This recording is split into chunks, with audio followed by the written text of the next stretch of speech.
You are Locked On Cougs, your daily podcast on the Houston Cougars, part of the Locked On Podcast Network, your team every day.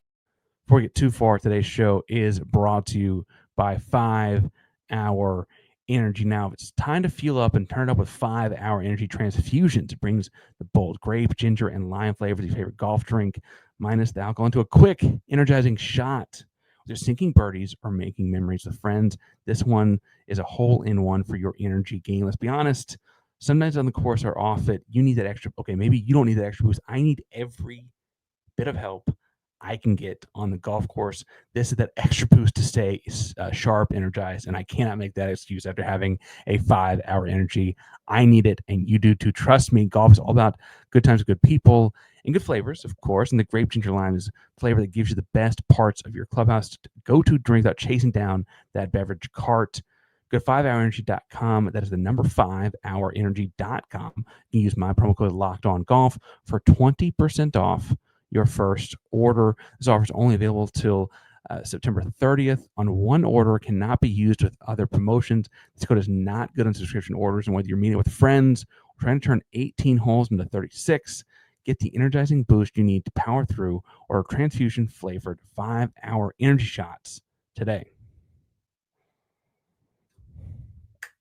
Parker Angel, Locked On Cougs here. And as we wrap up the poll, I want to refresh the pullback of the top 5 here.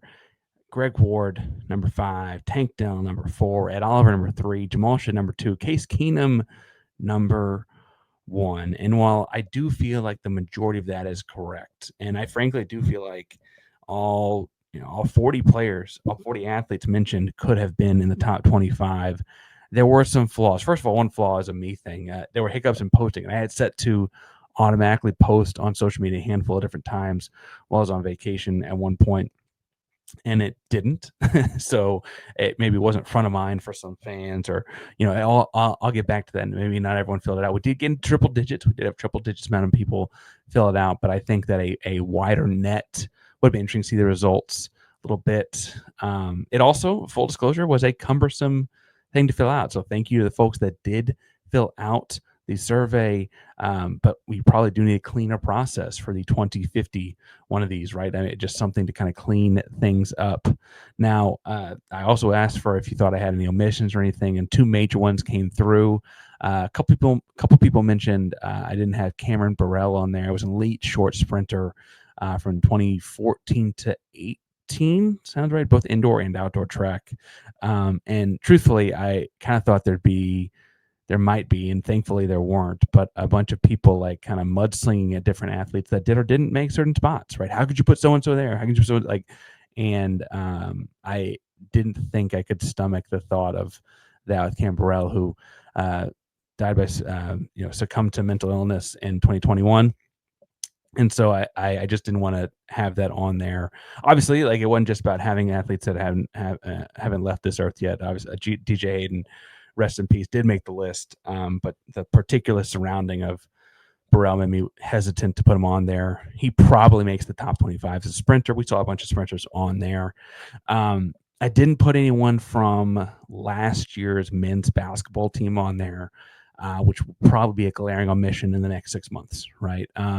Truthfully, I felt like there was going to be an incredible amount of recency bias if I did that, because it just happened.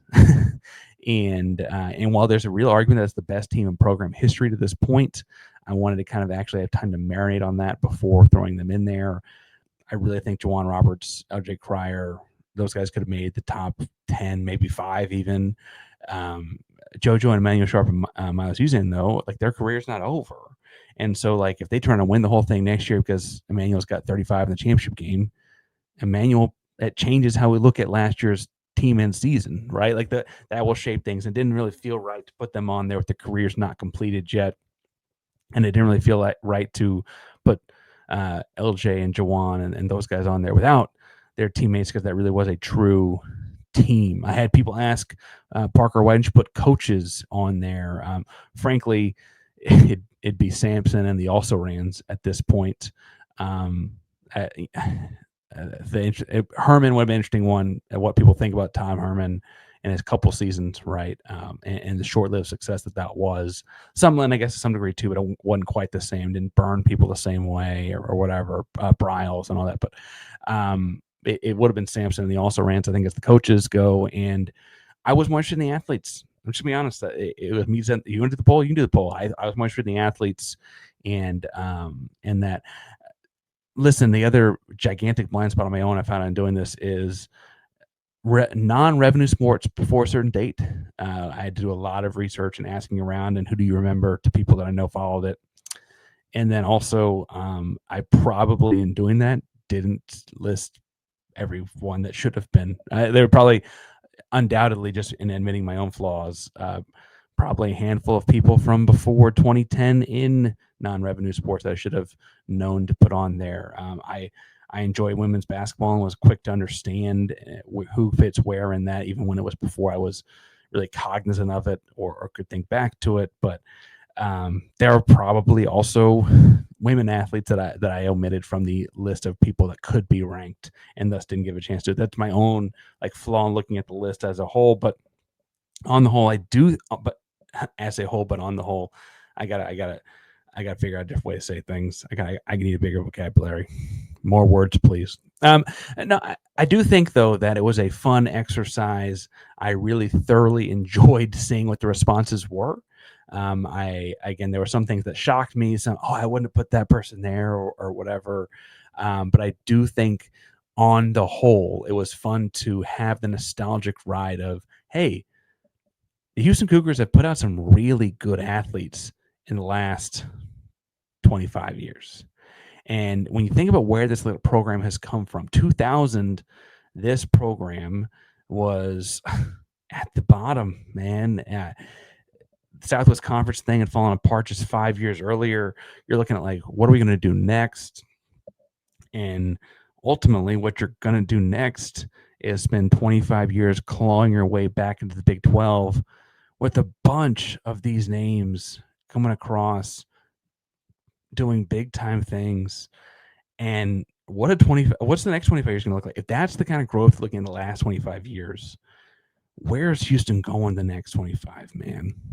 That's going to be incredible. Speaking of 2000, looking back, 2000 was the first season we looked at for athletes in this, and Dana Dimel coached the Houston Cougars in 2000, back in the football days of Dana Dimel. Start this window. Now, Jason McKinley played quarterback of that team. I want to ask, who led that Houston Cougar team, the 2000 Houston Cougar football team, in scrimmage yards? Not total yards. That'd obviously be McKinley. It's almost always the quarterback. But who led the Houston Cougars of 2000 in scrimmage yards? Tell us in the comments down below. We'll answer that question next episode. Locked On Cougs, Locked On Podcast Network. That means your team every day. Go Cougs.